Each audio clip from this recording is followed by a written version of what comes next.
Hello everyone, welcome to my channel. कैसे हैं आप सब और आप सबकी स्टडी कैसी चल रही है। आई होप आप सबकी स्टडी बहुत अच्छी चल रही होगी फ्रेंड्स।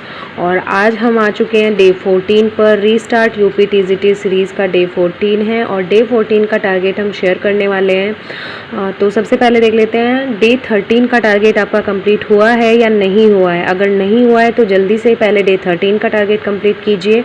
और अगर आपने ये सीरीज़ स्टार्ट नहीं की है और फर्स्ट टाइम आप ये वीडियो देख रहे हैं तो आप डे 1 से स्टार्ट कर सकते हैं। इसकी प्लेलिस्ट मैंने बनाई हुई है और डे 1 से टॉपिक वाइज आप अपना जो सिलेबस है वो कंप्लीट कर सकते हैं। तो चलिए फ्रेंड्स देख लेते हैं कि डे 14 में हम लोगों को क्या पढ़ना है।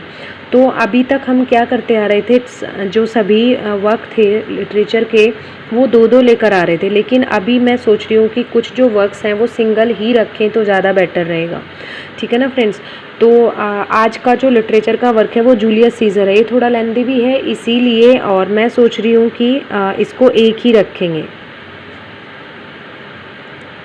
तो आज का जो वर्क है वो जूलियस सीजर है और आज का जो वर्क है वो एक रखने का मेन मकसद ये भी है क्योंकि अभी हम मॉक टेस्ट रखने वाले हैं और उसमें हमने इसको ऐड नहीं किया है, इसीलिए मैं बर्डन नहीं बढ़ाना चाहती कि एक से ज़्यादा प्ले रखूं, क्योंकि आप लोगों को रिवीजन भी करना होगा पिछले डेज में जो आपने पढ़ा है।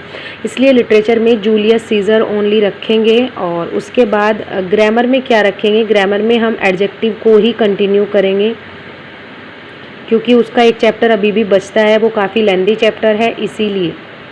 ठीक है।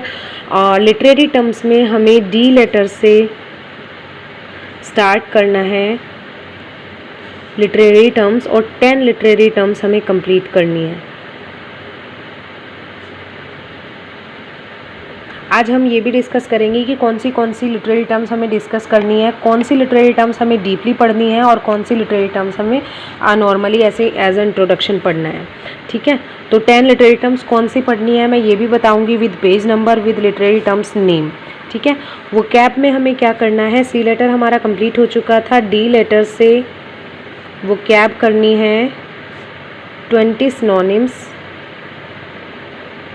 And 20 antonyms, antonyms. तो ये रहा आज का टारगेट। लिटरेचर में हमें पढ़ना है जूलियस सीजर, ग्रामर में एडजेक्टिव को ही कंप्लीट करेंगे, लिटरेरी टर्म्स में डी लेटर की स्टार्टिंग 10 लिटरेरी टर्म्स हैं उनको कंप्लीट करेंगे, वोकैब में डी लेटर की जो वोकैब है उसमें 20 सिनोनिम्स और 20 एंटोनिम्स कंप्लीट करेंगे। ठीक है ना फ्रेंड्स। और लिटरेरी टर्म्स जो डी से स्टार्ट होती हैं, डी लेटर से, उनमें फर्स्ट लिटरेरी टर्म है डार्विनियन लिटरेरी स्टडीज़ जो कि पेज नंबर 74 पर है। जो बुक मेरे पास है उसमें पेज नंबर 74 पर है। सॉरी मेरे पास बुक नहीं है, PDF है और मैं उसी से पढ़ती हूँ, तो 74 पेज पर है। और डार्विनियन लिटरेरी स्टडीज़ से लेकर डिडैक्टिक लिटरेचर तक 10 जो लिटरेरी टर्म्स हैं वो कंप्लीट होती हैं, तो आपको यहाँ तक पढ़ना है।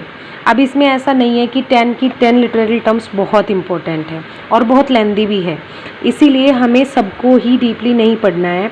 मेरे अकॉर्डिंग इसमें 2 या 3 लिटरेरी टर्म्स ही इम्पोर्टेंट है, जिनमें से मोस्ट इम्पोर्टेंट है डीकंस्ट्रक्शन थ्योरी जो कि 2 से 3 पेज की है और इसी को हमें सबसे ज़्यादा पढ़ना ज़रूरी है। इसी को हमें डीपली कम्प्लीटली पढ़ना है, पूरा इंट्रोडक्शन पढ़ना है इसका, और इसमें क्या क्या है, किस चीज़ में ये यूज़ की जाती है, पोइनियर कौन थे, किसने इसको दिया था, और इसके इम्पोर्टेंट राइटर्स कौन कौन थे, कैसे ये किस तरीके से लिटरेचर में यूज़ की जाती है। बाकी अदर्स जो है आप उनका नॉर्मल इंट्रोडक्शन पढ़ सकते हैं, उनकी डेफिनेशन पढ़ सकते हैं, उनके पोइनियर पढ़ सकते हैं, उनके यूजेस पढ़ सकते हैं ओनली।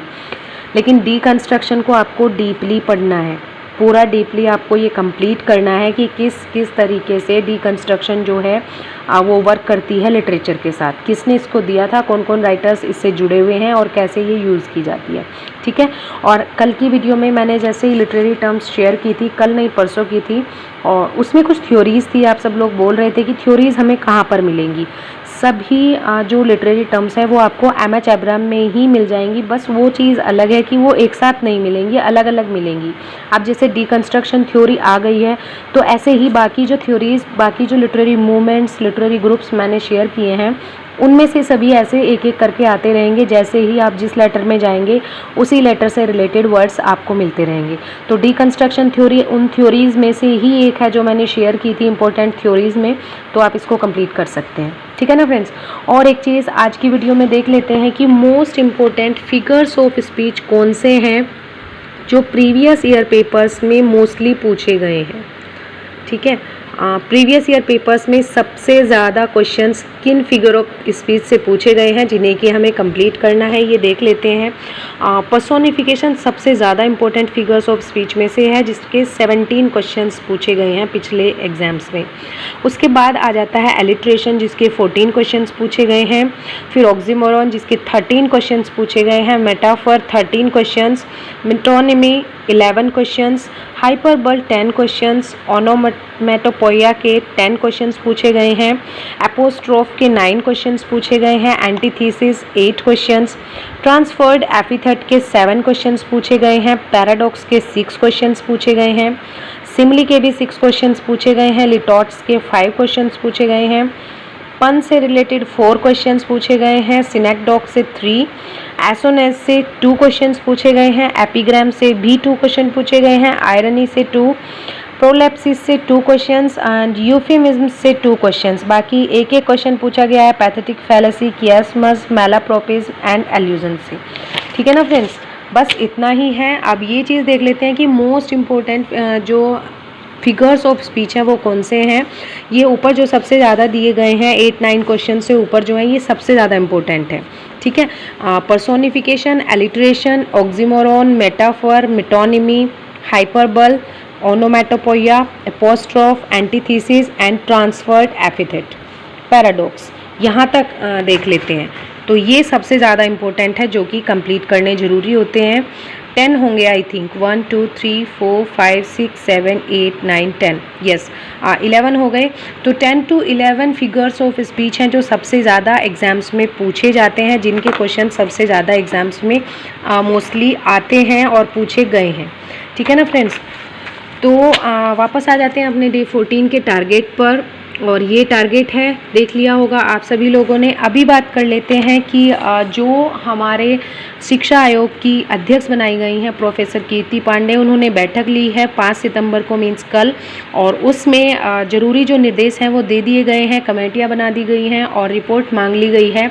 और जल्दी से जल्दी जो कैलेंडर है, एग्ज़ाम कैलेंडर, वो जारी होने की उम्मीद की जा सकती है, क्योंकि सितंबर है। सितंबर में अगर कैलेंडर जारी होता है तो अक्टूबर नवंबर 2 महीने छोड़ देते हैं। दिसंबर के बाद एग्ज़ाम कभी भी हो सकता है, तो रेडी रहिए तब तक के लिए। बिल्कुल भी नर्वस नहीं होना है, हेजिटेट नहीं होना है। अपना जो सिलेबस है वो धीरे धीरे करके कंप्लीट करना है।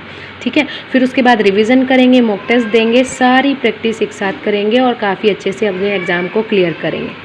ठीक है ना फ्रेंड्स। तो चलिए मिलते हैं नेक्स्ट वीडियो में नेक्स्ट टारगेट के साथ। तब तक के लिए थैंक यू सो मच।